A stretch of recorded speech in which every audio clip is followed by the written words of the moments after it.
So if you ever wondered what would happen if you threw a femboy into a house with 3 tomboys? Me neither, but they still decided to make a bloody anime about it. Dealing with the Mikadono Sisters Is a rom-com harem where, well, the aforementioned happens. Let me give you a quick synopsis. You, Ayase, are average in everything in life protagonist, mother dies. Yeah, typical. So he's sent to live with the Mikadono sisters. The problem for you is that these girls, like his mother, are proteges, and they make him look worse than average. Kazuki, the eldest, is a nationwide famous actress in an acting troupe. Nico, the middle sister, is the anime girl version of the Karate Kid, if the Karate Kid was world class. And finally, this Pokemon looking mother Miwa, she's a shogi genius. What's shogi? It's like chess, but because it has pieces and a board, but beyond that I don't have a clue and I'm too lazy to look it up. Now, Yu's mother, who is a prodigy herself, was a world famous actress. Though her life decisions are questionable, like where's Yu's father? Why did you neglect your son? But nobody cares because she's a good actress, so that's fine. Yu, however, is completely average. His mother's legacy is basically his shadow he's supposed to live up to, which he clearly doesn't. He's failed at everything, but he embraces it. Now, you may think Yu would be chasing ass through the whole anime, simping on these prodigies like the desperate anime virgin that he is. But no, in fact, my guy just wants a family, because he never had a real one, because his mother was neglectful. So rather than sniffing their panties and peeking on them in the shower, Yu just, well, he kind of becomes their mother. Which kind of makes it awkward when the girls start drooling over him for simply being the caretaker. The girl's dad is just that terrible that characters fall in love with someone for giving them the slightest bit of consideration. Now let's talk Yu. He's 17 years old and the only thing he inherited from his mum is his looks. Now, no, he's not some chiseled, muscular anime hero type. My boy's a femboy basically.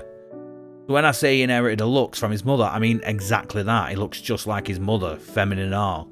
And this also goes with his personality. The kid is more feminine than the 3 girls that he lives with. But Yu is probably one of my favourite harem leads in a while, to be honest with you. He's not some clueless idiot missing every romantic signal. I mean, yeah, he doesn't seem to notice the girls falling for him, but he's not like every other harem protagonist who is purposely oblivious. He's not drooling over these god-tier sisters like some brain-dead anime fanboy. Yu, basically. He doesn't chase them. He doesn't have a conquer the harem plan. What he wants is a family. A real one. And instead of trying to compete with these 3 proteges, he'll never outshine, he just steps up. He becomes a caretaker, the support system, he's cooking, cleaning, making sure the diets match their elite lifestyles. He doesn't try to be the hero, he just enables a girl to do their thing instead. Now don't get it twisted, he ain't really a pushover neither. The second one of them tries to step out of line, boom, he will put them in check.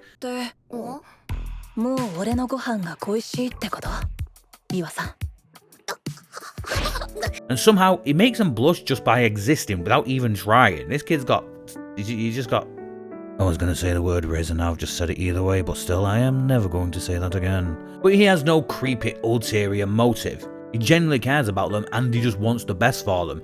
But you can be ruthless when he has to be, supportive when it counts, and completely unbothered by fake heroism. He's basically the emotional backbone of the entire household. But what about the sisters themselves? Let's start with Nico simply because she's the first to actually start falling for you, and plus, she's my favourite, okay? She's tough, like legit tough, a top tier martial artist with a kick harder than your mum's overcooked steak, but unsurprisingly, beneath all that muscle and discipline, she's got a soft side. And of course, it's you of all people who managed to make her drop her armour.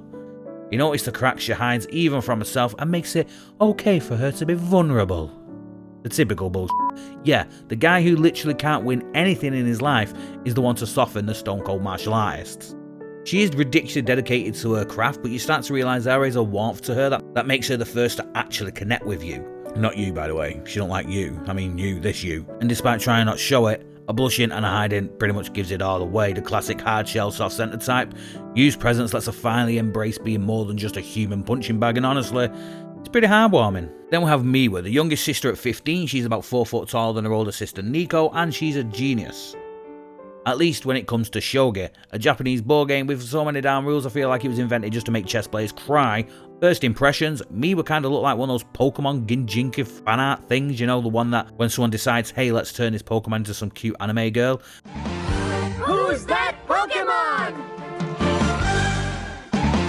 It's If I know. And at first, to be honest, I wasn't really a fan, but she grew on me, coincidentally. Her head looks like a bell sprout. But when the show wants her to be adorable, she legitimately slaps you in the heart with cuteness, I swear to God. Compared to her sister, she's not this ice-cold creature, but she's not exactly the warmest welcome committee either.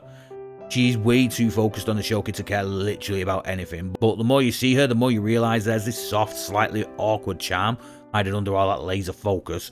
And that balanced, dedicated genius meets the hidden sweet it is what makes her a legit contender with Nico for the best sister, honestly. It's kind of unfair how well-rounded she is, but I ain't complaining, she's a really good character and I do like her. So finally, the last sister, and honestly for me, she is the least, so it is last and least.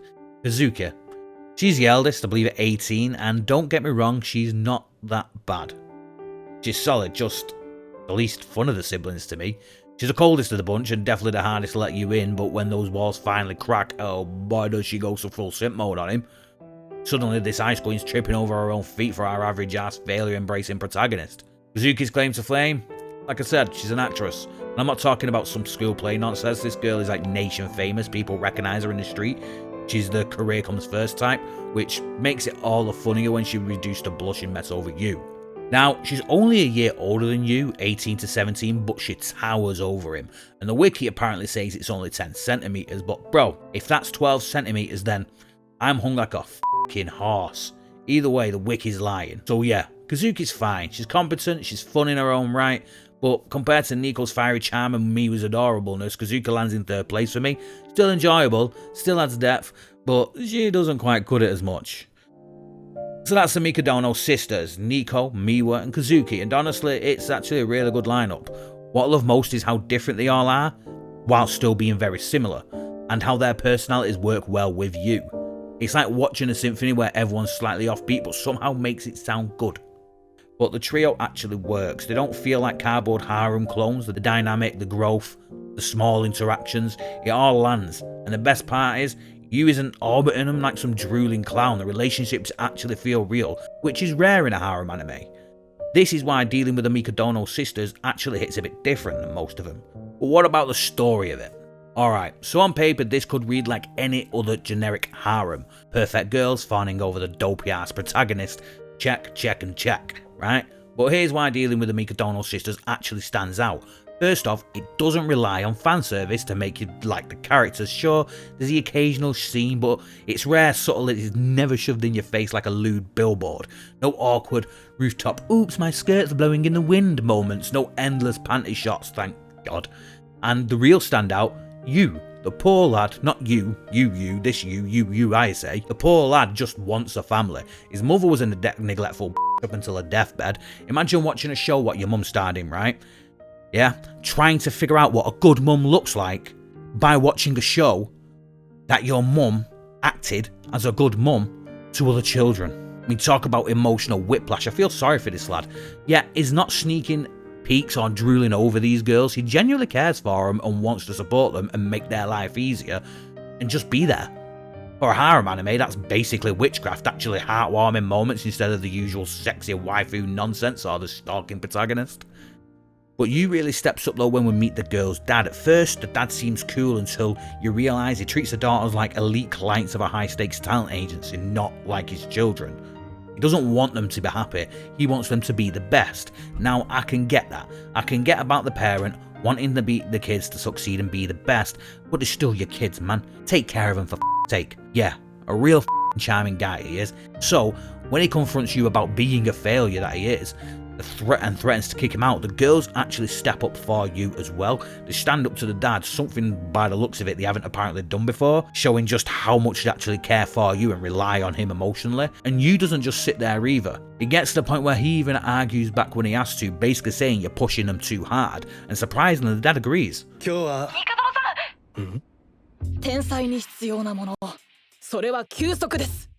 私のスマホ It was a simple scene, you just on the phone to the dad, stepping up, but it solidifies that dynamic, that family dynamic. You isn't a guest here no more, he's the glue holding that house together. And let's not forget the sisters had grown apart before you arrived, and it's you pulling them back together.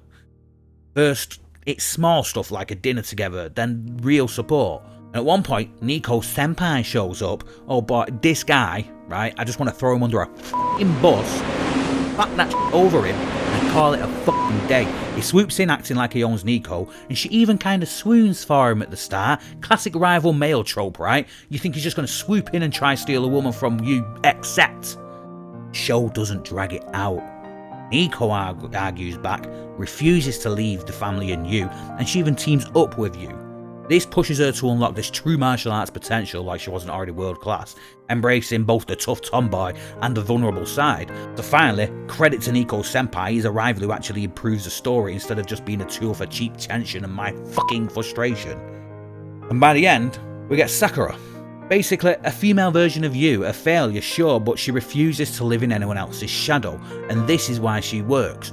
Unlike the senpai, she complements you's growth. She shows him, potentially, life isn't just about being a caretaker. And if she ends up a love interest for you at some point, I think it will actually work. Because you gets the romance with her, and it keeps the sisters and the family bond together with them. Yeah, sorry for the girls, the sisters, they don't get to be with you, but then they don't fall apart because one of them got you and the others don't, but they still keep that relationship with you where he's the caretaker and he takes care of her and they got a family. Be a nice happy ending, but it's probably going to be about 300 fucking seasons before we get there if it's anything like Rent a Girlfriend. And even the OP and the ED are on point. It never just shows one specific girl in the OP, it's split equally between them, so there's no way guessing like, yeah, this one's going to be the main girl. And even the ED, well, the girls have their own ending. And it depends on who the episodes focus on whose ending that shows. But anyway, overall, I actually really enjoyed this one. It's a harem romance comedy, but it doesn't lean on the smutty waifus with the 2D personality tropes to stay afloat. Thank God, this actually gives a damn about character growth.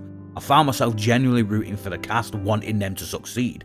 I was hyped about Nico's fight, genuinely felt bad for Miba when she lost, and the scenes where Yu is literally holding the household together, swear to God, the guy brought a tear to my eye. He really did. But it all just works. The comedy, the heart, the absurd harem antics, it hits perfectly, it fits perfectly well. And would I recommend watching it? Yeah.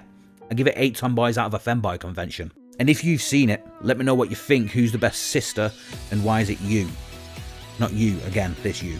You'll never be the best sister, never. But whilst you're there, you might as well like and subscribe and comment and do all that other shit, burn it in a fire, do whatever you want. I'll appreciate it. See you later.